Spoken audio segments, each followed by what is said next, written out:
Was a long journey to get here. I'm a lawyer. I was a practicing lawyer in investment and trade.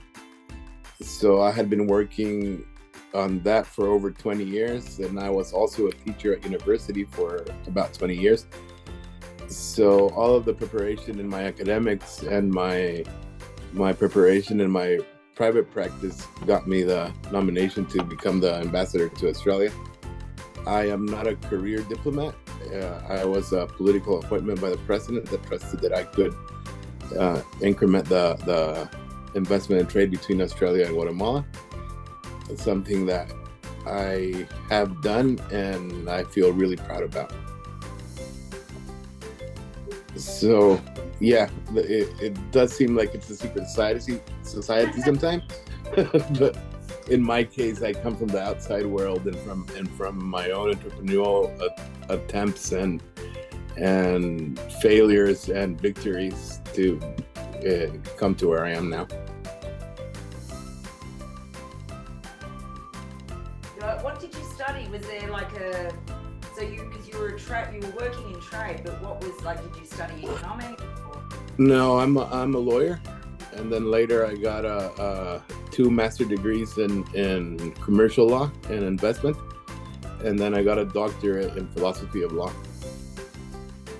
So it's been a long journey studying, but mostly it's been a long journey practicing and just getting to know what it is that business people need, what it is that trade needs, what it is that the country needs, and how to put that together from the other side of the desk. Because I've always been on the other side before, and now I'm on this side, so it made it a little bit easier to be able to know how it is to be on both sides of the table.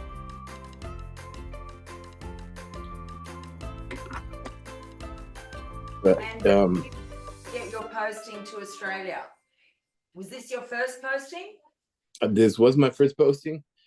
I am married to an Australian, so I already had a lot of contacts here, and I already knew a lot about the Australian culture and the Australian way of being. So it made it easy. It made it even easier to be able to come here and do the job that I did. It was a difficult choice at the moment because, well, I was in other things, but then I decided to just take the risk and come, and I don't regret 1 second for it. And how long is your term? My term has just finished recently. It lasted as long as the president was in office, and now a new government is in, so I'm no longer the ambassador, but I'm still here in Australia, and I'm still here working with investment and trade. So what happens after being an ambassador? What's the career after being an ambassador?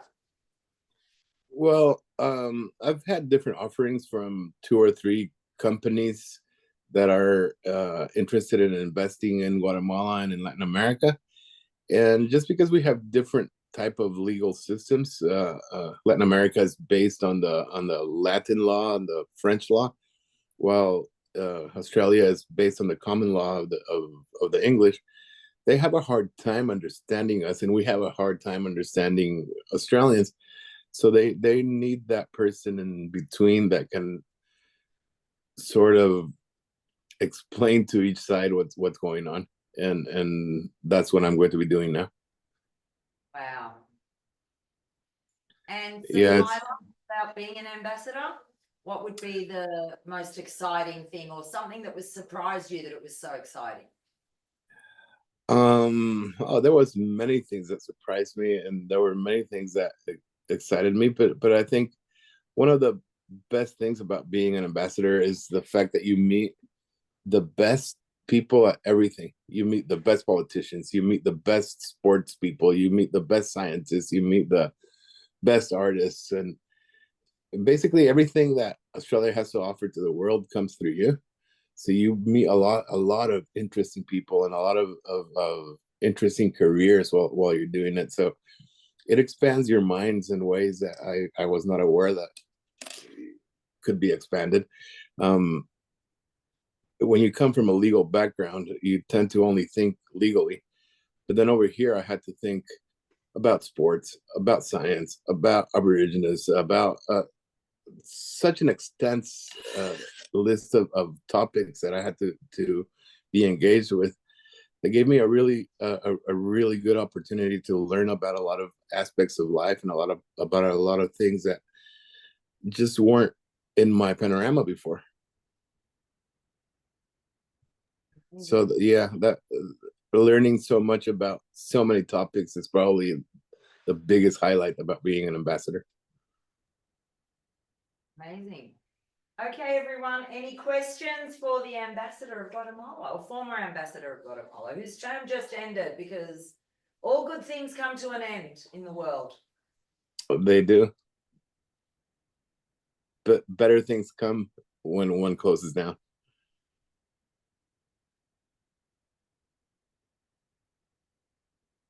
Can't hear you, Christian. For our online students, do you have any questions to Ronald? Feel free to maximize the chat if you have any questions. Anything you want to learn about? So there are two pathways. Well, no, there's one pathway. They're all political appointments. No. There are career diplomats that start from a very early age and they work their way up into different positions. And then there's the political appointments, which every president or prime minister of the world has the right to choose for very specific places where he wants very specific things to be done. And that was my case. The president wanted me to work on the investment and trade between Guatemala and Australia. That was my expertise, and that's why he used one of his rights to name a political appointment to come here to Australia, and that was me. Awesome. And yeah, I do have some questions, Ronald, that we prepared. So first one is, how did you go from a lawyer to entrepreneur to ambassador in just 20 years of your career? Good question. I don't even know. I've done so many things in my life. As I told you, I was a lawyer. I was a university professor. Later, I got appointed to be the president of Guatemala's biggest port. I've worked in local government. So there's just so many things that I've tried through life. I can't. I'm not the type of person that can be still. I always have to be moving. I always have to be trying new things. And fortunately, everything that I have tried sort of worked, and it paved the way so that I could come here. Just every single day of life brings you a little bit of experience that you can later use in a job like this. So I was already used to dealing with government. I was already used to dealing with business people. I was already into the whole business and investment world. It made it very easy for me to take on this job. But yeah, it came through years of working and gaining experience. Awesome. Thank you. And also, what advice would you give to our entrepreneurs wanting to expand their business to Guatemala? Oh, well, first of all, I would tell them, go to Guatemala. It's an amazing, amazing, amazing country. It's beautiful. We've got a lot to show to the world. But secondly, it's one of the countries in all Latin America that has shown to be growing the most economically. So new businesses are always welcome. New businesses do very well in Guatemala at the moment. And my only suggestion, if somebody wants to start a business in Guatemala, is make sure you talk to the right people, talk to the right lawyer, talk to the right accountant, and you should be all right. There's a lot of opportunities. Awesome. And also, Paula always talks about the power of turning strategy into magic. Can you share a personal story where you did the same? Sorry, the power of? I didn't hear that part. The power of turning tragedy into magic. Okay. Yeah. I can give you a lot of stories about that in Guatemala. We we came out of a 30-year civil war in the 90s. A lot of dead people, a lot of tragedies, and those experiences are precisely what are making now of Guatemala so big and so prosperous, because we know what happened and we don't ever want to go back there. So that tragedy is actually one of the biggest triggers that Guatemala has now for growing. So yeah, tragedies do turn to magic. All right, I see. And also, Paul told me that you have been the best ambassador we had for Australia. Can you share some of your secrets? Be yourself. Be Okay. yourself. Um, that's the best thing I can tell you. The career of a diplomat, and even my career as a lawyer, is always based on a lot of protocol, on a lot of rules, on a lot of social rules, and it's really really hard to be yourself. But when you're not yourself, what you end up doing is pushing people away from you. Yeah. When you are yourself, you tend to attract people, at least those that like you. You tend to attract them, and it's a lot easier to make business with people that you have that confidence of talking to. So I always told my colleague ambassadors here that the best way of making a deal is not a formal dinner with a waitress and all of that. The best way to make a deal is a barbecue.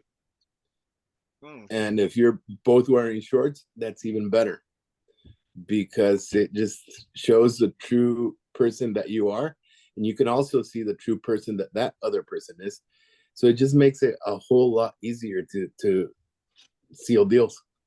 And like it's So my biggest thing is be yourself, and don't be too worried about protocol and social rules, because those end up just building a wall between you and other people.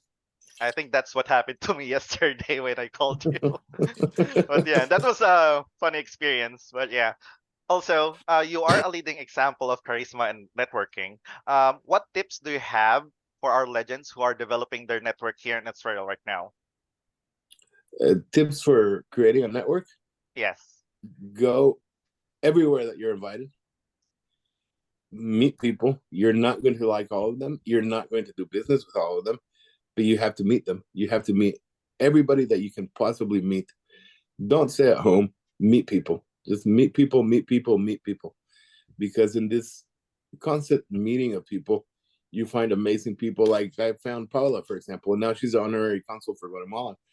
And it's just going to things. It's just being out there. It's just being not being afraid of meeting people and not being afraid to talk to people. That's the best way to create a network. Awesome. So, guys, remember that. So, go out there and meet people to build your network. And also, what advice would you give to our young professionals aspiring to pursue career in diplomacy and international relations? It's a complicated world. It is a complicated world. And my best advice in that sense would be to go to the proper schools, receive the proper classes. But more than that, work on yourself, and work on the way that you can relate to other people, and work on the way that you can, like I said, meet people and get people's trust, and have people like you, because that is the essence of a diplomat. They have to like you. So you have to work on just that, your social aspect, your going out there, you're not being scared to talk to people. That's what you have to work on. And just be yourself. Be yourself. Okay. Awesome. And also, entrepreneurship and diplomacy can at times seems far apart. And also, one is about breaking the rules, and the other is about following government rules. How do you manage to balance those both mindsets so well in the past 4 years? It's a hard job to do. It's a balancing act. um from what you can see, I'm not your average diplomat. I'm completely out of the rule. So it was a hard thing, but I found that sometimes breaking the rule doesn't necessarily mean that you're breaking a rule. If you know what I mean. I mean, you're not doing something illegal. You're just going against what decades of diplomats thought was the best way to go.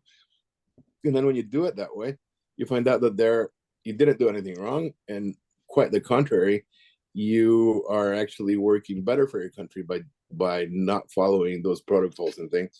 Now of course there are laws and things that you still have to follow, and you can't break those.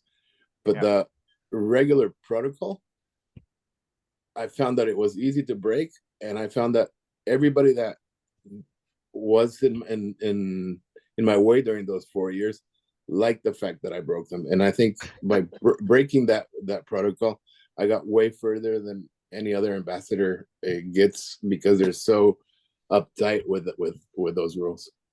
That's like always not follow the rule book as long as the result is positive without impacting anything. Exactly. Like I had ministers in my house for a barbecue, and you don't do that. You're not supposed to do that. But I got way further with them than I would have been able to get following all the protocol rules. Mm-hmm. So nobody was hurt. Yeah. No law was broken. and it works. Australia, no one even cares about the politicians here. They go shopping with their wives. You know, it's not like overseas where politicians are, ooh. Yeah, no. And all the members of parliament that I've met that are still my friends, they're still my friends precisely because of that, because I broke those protocols. So yeah, they still come around my house, and they always like to enjoy a good Guatemalan rum with me. so yeah, breaking social rules sometimes is good. Yeah, it's like just being yourself outside work, just being a normal person. Like every one of us are eating the same type of food, right? By the end of the day. Exactly. And I measured times, actually. I invited 2 different parliament members at 2 different times. And one of them, I had a really formal dinner with a waiter, and really formal, and suit and tie and all of that. And then 2 days later, I had another one with a barbecue. And what I wanted to do was measure the time that both of these people were going to stay with me, because of course these are not office hours anymore. And the first one with a really fancy protocol thing, as soon as he finished the dessert, was gone. So it took like an hour and a half before he was out of my house. The second one that I didn't do all of that with, and I just had a barbecue, and we had a beer outside and whatever, he left 4 hours later. So my chances of getting through to him and talking to him and really discussing our relationship between Guatemala and Australia triplicated or quadruplicated, because I didn't follow those protocol rules. So it was hard at first, but then I learned that was the best way. Awesome. And it's actually an eye opener for me, like, to meeting you now, like the one that we had a conversation yesterday, because I grew up with an environment wherein regardless of whoever you met or whoever you meet, regardless of their status, you always need to give them with the respect they needed. Regardless of their status, you always need to respect them. That's why, like, when I called you, or when you called me yesterday, like, I really don't know how to approach you or how to talk with you. You asked me today, how should I call you? And I said, my name is Ronald. Like, that's my name. Exactly. Yeah. And no, but it worked for me. It really did work for me. Awesome. And one last question. This is from Paula. So, what is the biggest rule you have ever broken?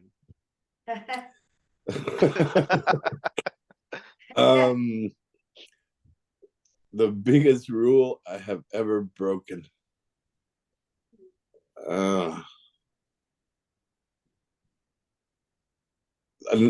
I don't remember ever breaking a law. I'm trying to think, because I was a teenager as well, you know. So there was probably a lot of rules broken back then, but in recent times, I think the biggest rule that I broke while being ambassador is sometimes not informing of what I was doing because I much rather inform when the results were there than create all this expectation and maybe I couldn't deliver. So sometimes I would meet with people, not inform, and later when I had the results, I would inform that I had the meeting and that these results came out. So I think that was probably the biggest rule that I broke during my time as an ambassador. Awesome. Like, don't show your plans, show the results. Exactly. Once it's done. Exactly. Awesome. I just thought that it was a lot better to tell the minister, look what I did when it was already done, instead of saying, look at what I'm doing and waiting 2-3 months and no results. So that was probably the biggest rule that I broke. I think I might be able to use that style as well. With the things that I'm doing right now, I think I'll be able to do that. And all right. Yeah, it worked out. Which is ask apologies later. Yeah. Just exactly. ask forgiveness Exactly. later. Exactly. So we do that in Australia as well. Ask for forgiveness later. Exactly. Okay. Do we have any questions from our legends inside the classroom and online? Guys, you can maximize the chat. Oh, we have a question now from Michael. This question is, have you ever benefited economically or politically from insider information? Wow. Okay, this is a big one. That's a big one, yeah. No, I worked for the government for slightly under 4 years, during which time I stopped working as a lawyer and I stopped working in my private enterprises. So no, I couldn't use the information that I was getting as an ambassador for private purposes. So yeah, the answer would be no.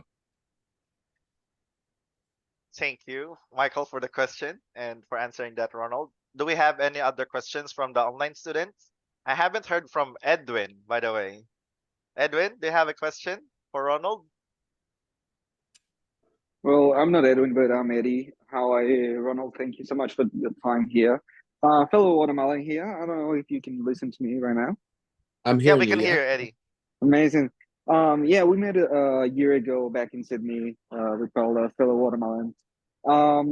I just want to ask you, watermelon is barely visible for big countries, right? Normally, Australians or other people actually forget that Central America exists.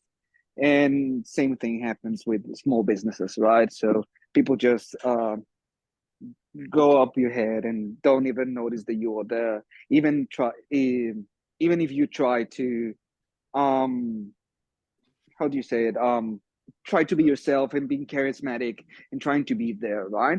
I tried your options as well. I have the watermelon way, invite them to a barbecue, have a great time, do business in there, because sometimes happens. But what do you do if you really want something and they don't actually see you? You never stop knocking. You never stop knocking. When you want to be heard, you have to make yourself heard. And I never ever take no for an answer. So if they don't listen to me now, I keep knocking, or I look for another direction to get that message through. But you never stop knocking, and that's one of the biggest secrets in life. It's not only about being an ambassador or whatever you're working on, is you never take no for an answer. You go and you search for a way to get that yes. And yeah, we're in a disadvantage if we're talking about Guatemala, Australia, and the size of the nation and the economics of the nation. But you have to make sure they listen to you. And they do. They do. You just have to find a way. One of the nicest experiences I had during my years as ambassador is I'm probably the first ambassador of any country, not even a small country, that has taken alcohol into parliament. And I actually got a way of getting a meeting with the Minister of Foreign Affairs, the Assistant Minister of Foreign Affairs, Tim Watts, just because of our rum. So I found that one way to get into his office. He wanted to try the rum. I let him try the rum. And then I could talk about the things that I wanted to talk. You just have to find a way. And you have to be very creative sometimes, but you have to find a way. All right, thank you, Ronald. Thank you so much for that one. And second question, which rum was it? It was Zacapa? Or it Zacapa, was of course. another one? No, Thank you so much, Ronald. No problem. Awesome. And also we have another question from Efrancito Mendoza. How important must be encouraging from government to motivate potential entrepreneurs? Sorry, can you repeat that one? How important must be encouraging from the government to motivate potential entrepreneurs? Oh, it's governments that are not encouraging entrepreneurs are losing the battle. The future of the world is about entrepreneurs, and actually all of our past is also about entrepreneurs. Every great thing that we have in life today came because of an entrepreneur. So countries that don't encourage their entrepreneurs are just blocking their own height in life. We need entrepreneurs. Every country needs entrepreneurs so that we can develop like we have been developing, because I can't think of one invention that didn't come because of an entrepreneur.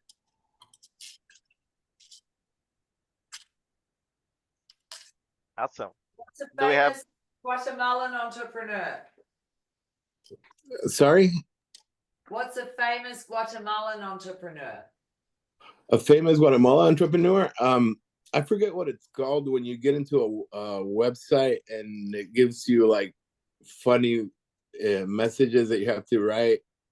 What the funny letters that you have? CAPTCHA, I think it's called. CAPTCHA. Stop it. Yeah. CAPTCHA was invented by a Guatemalan, yeah. Oh, that's insane. That is so cool. CAPTCHA, like CAPTCHA coding? Yeah, yeah. I didn't know that. Yeah, Luis I forget his name, but it was a Guatemalan. It was Luis Bonan, the same one of Duolingo? Yeah. And he did this a while ago. It's been around for a while. I just learned a new thing now. So yeah, we've got our entrepreneurs around. Oh wow! So Louise just found that they sold to Google 2 years later. Oh, How amazing! Wow. So yeah, entrepreneurs come from every place of the world. Yeah, oh, I love it. we have a follow-up from Michael. He said the government has taken away some possibilities to have an entrepreneurial visa or has raised its application standards, which creates a barrier to entry for them. And also, what ways can they take or what advice can you give them? What government are we talking about? The Australian government? Yes.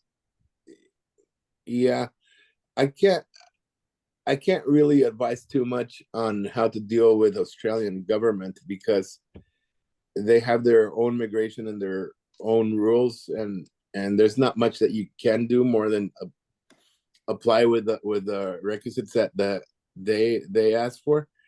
So my only advice would be to get in the immigration page, make sure that you have all of the paperwork that they ask for, and try your best, because there's not a lot that you can do other than fill every checkbox that they ask for. Awesome. Thank you, Michael, for that question. Do we have any other questions? What about our other Guatemalan students? Guys? How about the ones in class? Yes, of course. We've got a question here. I'm sure that you've made a lot of perceptions, like in your work and everything. do you have like a compass or like a rule book on how you make these decisions? Like, do you have non-negotiables or something of some sort? Yeah. Sorry, I could only hear half of your question because you seem very far away from the microphone. Microphone is a little bit testing at times. So I just want to ask, I know that you've made a lot of decisions. I want to ask if you have like some sort of compass when making a decision. Do you have like a rule book, or not really rule book? How do you make decisions? Yeah, how do you make tough decisions? Ooh. Tough decisions are tough, like you just said, and many times tough decisions are very lonely decisions that you have to make all by yourself. Of course, you can ask for advice, and you can, but they're at the end of the line, they're very lonely decisions. And the only rule that I have for making a tough decision is follow your heart. Follow your heart, because your heart will tell you if it's right or if it's wrong. There's no other way. You're living it. You're in the middle of it, and your heart will always tell you what the right decision is. So no, there's not a rule book. It's more of a conscience and a heart thing. Thank you. Is that Charmaine who asked the question? It was. All right. Thank you, Charmaine, for the question. How about the others? I do see some people there at the back. How about Romina? Do you have a question? About me? Yeah. Do you have a question? The biggest challenge? No? Okay, so as an ambassador, what has been one of your biggest challenges while just working in this area and engaging with so much people? The biggest challenge of being an ambassador in this area was being so far away from my family. And during the time that I was here, my father unfortunately passed away. So I think those months were probably the most challenging that I've had in probably my life, because you're 30 hours away, you can't do anything, and you feel completely useless at a certain point because you're so far away. So I think that the being away is probably the most challenging thing about being an ambassador or a diplomat in that sense. Thanks for sharing. Awesome. Thank you so much for that question. Do we have any other questions? None? I would love to ask on the flip side of that.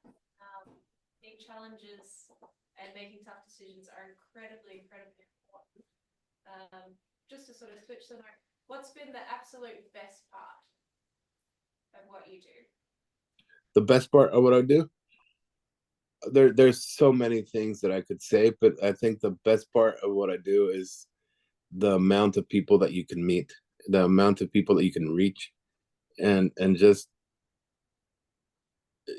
meeting the best of the best. Like when a sports person comes to you, either from Guatemala or from Australia, he's going to be one of the best in his areas. When a painter comes to you, he's going to be one of the best in his areas. When a musician comes to Australia, a Guatemalan musician comes to Australia and wants you to help her promote, she's one of the best. So you are always getting to know the best people in each field. I think that was the best thing. It's always a pleasure to work with Academy of Entrepreneurs. I really enjoy it. So anytime you need me, I'm here. Just give me a call. And no more, Your Excellency. Just call me Ronald. Okay, we'll remember that. Thank you for having me. It's always a pleasure, and we'll be in touch. Will Bye do, bye, Ronald. everybody. And Thank thank you for you. listening to me. Bye bye. Bye bye.